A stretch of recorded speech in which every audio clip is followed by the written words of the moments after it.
Buenas tardes. I will speak in English, but I'm encantada de estar aquí. Muchas gracias para la invitación. It's always very tricky to be the last one in such events.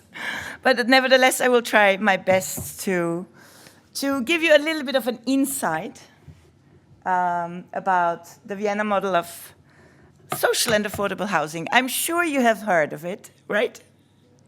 Many of you have heard of that model, and of course it's well known. And just to give you a few facts in the beginning, Vienna is now a city again of 2 million inhabitants.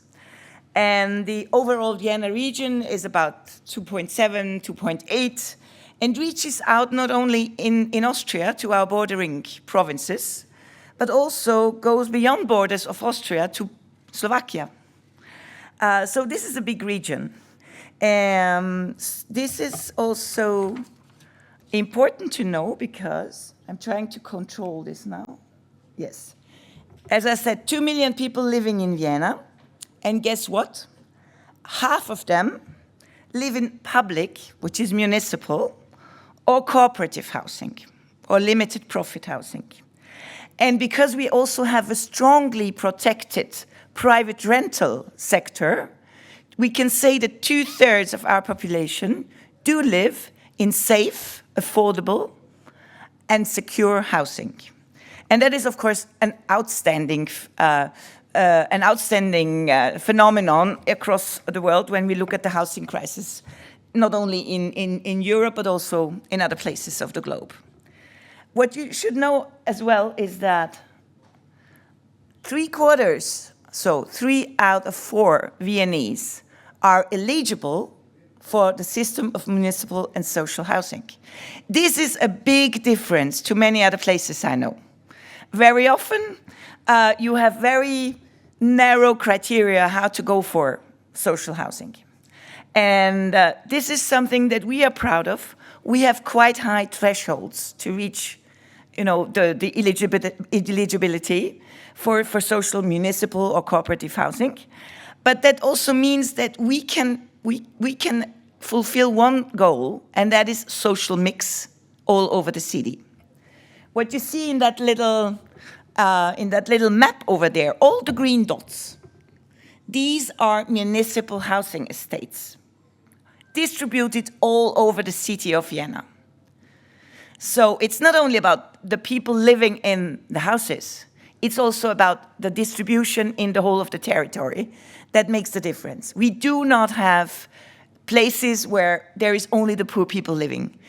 Even if you know who has been to Vienna, I hope some of you have been to Vienna, even behind St. Stephen Cathedral, which is the inner district, which is the most expensive district to live, with regard to rents and house prices. Behind St. Stephen Cathedral, you will find municipal housing with a rent at 6.6 euros per square meter. Why is this all possible? Of course, this has a history. And this is important because this is something that we try to explain a lot when we are receiving groups coming from all over Europe or when we are traveling around like I do today with you. Why does this work? Because we have a very strong and stable governance since many, many decades in Austria, not only in Vienna. And that governance is based on a constitutional basis. Everybody's talking, of course, and that's good. Housing is a human right. And I repeat that 3 times if you want. Housing is a human right. Bloody hell, housing is a human right. We should never forget that. But how to enforce that right? That's the question. And the Austrian lawmakers were clever. They have made a provision in our constitution, the country's constitution, to say that the state is responsible to care for housing for the population. This is a very strong, I would say, task that is given to the state. At the same time, in that article of our constitution, Article 11, I know it by heart, this task is also given to the 9 provinces of Austria. So it is really a very local task where we need to do provide for housing for our citizens. But of course, we are very clever and very smart. We say, okay, we cannot do this without resources.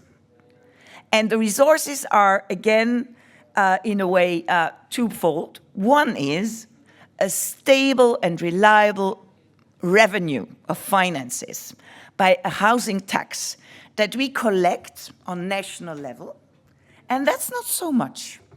This is 0.5% of the annual income, gross annual income, of each employee and of each employer. So the salaries, out of all salaries, it's 1% per year that comes into the housing budgets. And again, this money is distributed directly to the 9 provinces, thus feeding their housing budgets. Which means that in Vienna, we are in the fortunate position to have like 350 million each year, constantly coming. And there is this, because this is such a strong constitutional basis and because there is such a strong societal, I would say, agreement that this is important, there is no discussion about it. Maybe sometimes, but this is really very, very accepted, widely accepted. The other thing that we have in place is what we call the Limited Profit Housing Act.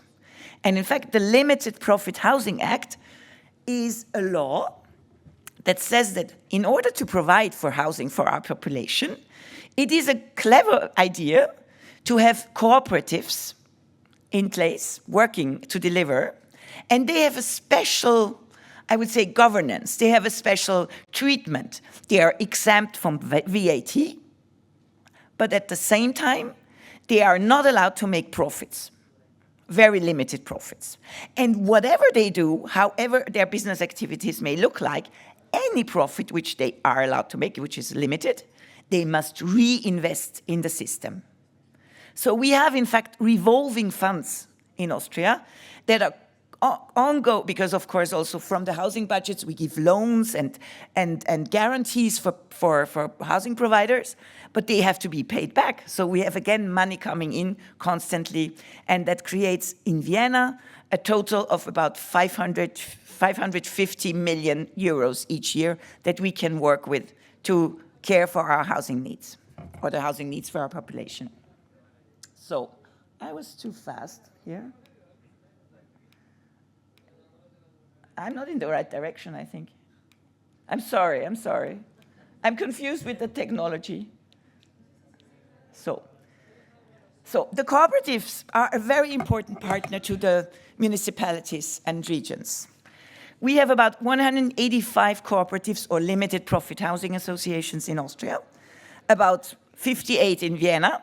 They are very strong. They come from traditions of the worker movement. They come from tradition of the church. Yeah, they come from these social NGOs very often. So, and they provide in total for 25% of housing in Austria. 25% of housing in Austria is done under this Limited Profit Housing Act. And what happens typically is that they have cost rents. So it's not a social rent based on income. It's a cost rent because we are convinced that whatever we get in as revenue from the tenants must be able to manage and maintain and repair and refurbish the building if needed over its lifespan. That means that, again, the interesting fact is that in the cooperative sector, we are faster with climate adaptation than in the private sector. I guess that I don't need to have a more economic explanation to this, but the fact that this is working so well is in fact inspiring a lot of other cities, but also the OECD, the Organization for Economic Cooperation and Development, who has recommended the Austrian model to other countries at several occasions. Clearly, I'm coming back a little bit to the history. This is something that is very familiar to many, many other cities in Europe. Clearly, after World War I, in our case, Austria was not anymore the big Austro-Hungarian Empire, but it was like a small country with a big capital city. A lot of people returning from the former monarchy countries, soldiers, public servants, and so we had a high pressure already in the end of the 19th, beginning of the 20th century in the Vienna housing market. And conditions were horrifying. I mean, tuberculosis was called the Viennese disease because so many people were dying from that. And this, of course, after World War I, when this ended in 1919, the first time we had democratic elections in Vienna, and the Socialist Party at that time came into power, and they immediately started a big, I would say, transformative societal experiment, which you may know under Red Vienna, Vienna La Roja, which has managed to build 66,000 units in the time between 1919 and 1934 already. Again, and it started at that time when we distributed the municipal housing all over the territory of the city. Clearly today, and this is, I'm managing now, today we have 224,000 apartments with 500,000 people living in municipal housing. And in addition, just to mention, we have about 400,000 people living in about 180,000 cooperative apartments and units in Vienna. The Wiener Wohnen is our municipal housing company. It's the world's biggest, I think. It has 4,000 employees. The apartments are, as I said, distributed all over the town in about 1,800 estates. We have 1,300 playgrounds. We have small swimming pools for the children in the courtyards. We have, and as I'm thinking of Cecil, we have a lot of green area out there with nearly 70,000 trees. And so the average size of a flat is between 40 and 70 square meters. Per person, it would be like around 35 square meters. And of course, and that is important, we have a lot of things going on there, aside people living. There is a lot of course, businesses, there is doctors, there is schools and kindergartens. There is also cultural space. There is theaters. During the Corona pandemic, we had chorus joining their forces and their voices to entertain the people living in municipal housing. We have ateliers for artists. So this is, and what we also have, people are proud to live in municipal housing in Vienna. Nobody is stigmatized. I think that also makes a big difference to many other places I know in Europe. Nobody is ashamed to live in social housing. They have songs, they have TV series about municipal housing. So this is the tradition we have there of also the best architects were building municipal and designing municipal housing when they started the whole program after World War I. And of course, also in Vienna, let's be honest, we did a little bit of mistakes in the 60s and 70s, the baby boomers. We needed a lot of housing also because of the destruction in World War II. But we start again to do beautiful housing and to create diversity in our housing stock. What in the context of Vienna in general, just let me mention that, as I said, there is a strong. We are a city of tenants. 78% of our people are renters, so they rent their home. And rent means you can be a tenant in municipal, cooperative, limited profit, private rental housing. This is all possible. We have a private market, of course, but we have regulated rents in big parts of the market. So that means what you see here a bit in down, it's not so well with the light here, but in municipal housing and cooperative housing, you would pay like 6.6 euro per square meter for the rent, including all the side costs. And in the private market, on average in Vienna, it would be more than double, 13. Yeah. So this is what we has also tried to find out is what are the economic effects of such a big share of affordable housing in Vienna.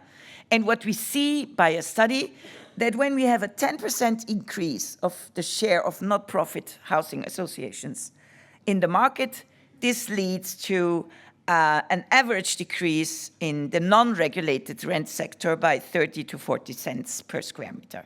So there is a price dampening effect when you have a big social and affordable housing stock. So what do we do to do this? Because this has been discussed the whole day long. Sorry, again, the wrong direction. We have a variety of instruments in place, and I must say that, of course, Vienna is a city region. So we are in a very favorable position because we can make our own laws. Yeah? We are a province and a city. So we can do our own building code, we can do our own zoning law, we can set rules when it comes to see how do we develop the ground. We do all of this, and we have a lot of instruments in place to do that. One of the most important is that we have a land fund to build land reserves since many, many years. Yeah? I think land is one of the most important topics. It has been discussed a bit also today. How do you secure land for social and affordable housing? Yeah? And there is a lot of things going on, like brownfield development and other things, but you need to also secure the control over the land. So what we typically would do is we do not sell the land to the developer, but we give long-term lease contracts, yeah? Which makes a big difference. And on the other, and because we're never satisfied with the things that are going on, we also have a new zoning law since about 6 years, 7 years, which says that any new urban development of a certain size must have 2/3 of subsidized housing, which leaves, of course, 1/3 for the private investment sector, but under our conditions. So we are not afraid of making interventions in the market that has proven widely not to work. Yeah? So this is something that we are doing. We are also having something that I would like to share with you because I think it's important. We have developers competitions for any new settlements. So when we have a new plot, a new space, which we want to design, we invite our partners, which are mainly, of course, from the cooperative and limited profit sector. Yeah? And we make them compete against each other, which means that we will get the best results. We will say, okay, this is what we need on that part of the, on that plot. And they will have, and we assess the projects under 4 basic criteria. Of course, there's many more, but it has to be socially inclusive, it has to be environmentally sound, it has to be economically sustainable, so it has to work for the people, and I know there are some architects in the room, it also has to fulfill the criteria of good architecture. And I think this is also something that we took with us along the way since more than 100 years, because we have a tradition that very often in Europe, social housing is poorly built, poorly managed, poorly financed, and not beautiful. And so people feel ashamed to be in those places in many, many cases. And this is something we do not want. We think that the right to housing is also a right to live in dignity. And dignity has to do with beauty. And dignity has to do with equal chances and inclusion. So for us, having those criteria, including the architectural dimension, is very, very important. Of course, we have a lot of other instruments to shape a little bit what's going on in the market. So we do something again to prevent evictions. We work together with tenants organizations and tenants unions. We have, of course, also neighbor counseling offices. And we invent new instruments whenever needed. So when the city of Vienna decided 3 years ago to phase out of gas, not only because of the Russian aggression, but basically also because of climate change, we said, okay, this means there is a lot to do in our building sector. We need to find ways to motivate people to, reorganize the buildings, reorganize the heating and cooling, do something about insulation. And that's why we created a one-stop shop to help private landlords, and also others if wanted, with all the necessary assistance on permits and procedures, on funding, on loans, even on technical assistance to get this going. I can tell you it's not so easy. Yeah? My colleagues working in that one-stop shop are telling me constantly, it's like they're running behind the landlords, saying, please, please, please take our advice, take the money, take everything. So that's not so easy. But we are, of course, very proud that we are always developing. We do not rest on the merits of the past. Yeah? We are happy to continue because we know that there are changes in our society. More single households, yeah? Families' patterns are changing. We have, of course, a lot of things going on with climate change. So, in fact, we try to really always adapt to that. And so we do smart flats, for instance, flats that can be easily reorganized so they can become bigger or smaller. We have, of course, a special focus for our young people who are on a bit of a fast lane for municipal housing now. And we have big new urban development sites going on in Vienna all over. And the beauty of this, again, is that it's always, we first start always with the public transport. Mobility has been a topic here. We start with the public transport, and then we go for the other stuff that is needed on the ground. So this is something where we are constantly investing in the sector and constantly having more or less 15 to 16,000 units under construction in Vienna, even in times of crisis. So for us, it's an issue also to invest in a counter-cyclical way. Yeah? We are very proud that a lot of our projects are also now, since 20, 25 years, designed and under a feminist perspective. Yeah? So we have projects which are designed by women architects. We have urban development, which is gender sensitive. And very often we start with pilot projects, and then we think, oh, it's a good idea. So we make a norm out of it. So the width of pathways, for instance, is kind of regulated so that everybody can have a free movement there. Yeah? We have playgrounds where we try to avoid the gender bias. So you would have the place in the parks, typically you would have the boys taking all the space, doing what they do, and the girls either watching their smaller brothers and sisters, but sitting somewhere in the corner. So we are trying to allow for more room for girls, as we also always try to create more room and space for women. In one of our best, and I think this is very exemplary, we found out at some point that in 2020, I think the study was, that we had 4,000 male street names and only 500 female street names. So that was 5%.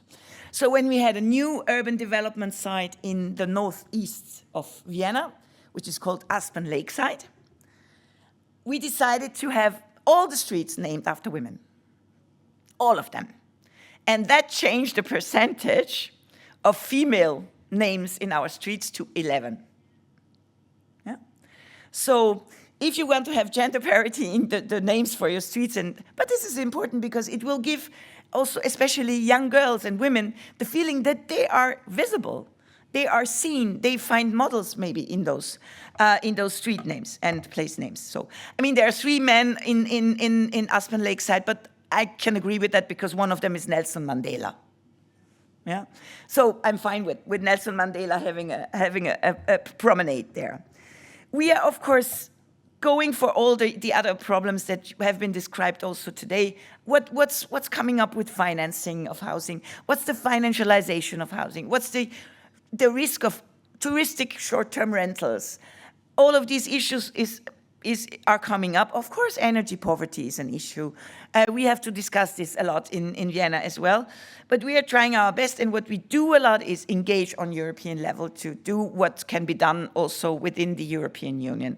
And we have today a very, very ambitious program in the European Union. We have a commissioner for housing, Dan Jurgensen from Denmark, The European Investment Bank is having a new initiative called More Homes, Better Homes. We have a special committee on the housing crisis in the European Parliament. A lot is going on. We are trying as the City of Vienna to always contribute, and I'm happy to tell you that we are heard more and more, and that we try to join forces with many other cities and regions across Europe to bring the principle of common good housing to life, also on EU level. Because we are really convinced that housing has to serve the common good. And that means it has to be good for people and the planet. And there's a lot of elements to it, especially, of course, that we need to work with the population and to ask the population what their needs are. So creating diverse, affordable, and protective housing systems is also something that will allow you to have a housing system that is crisis-proof and resilient. We've seen that in Vienna.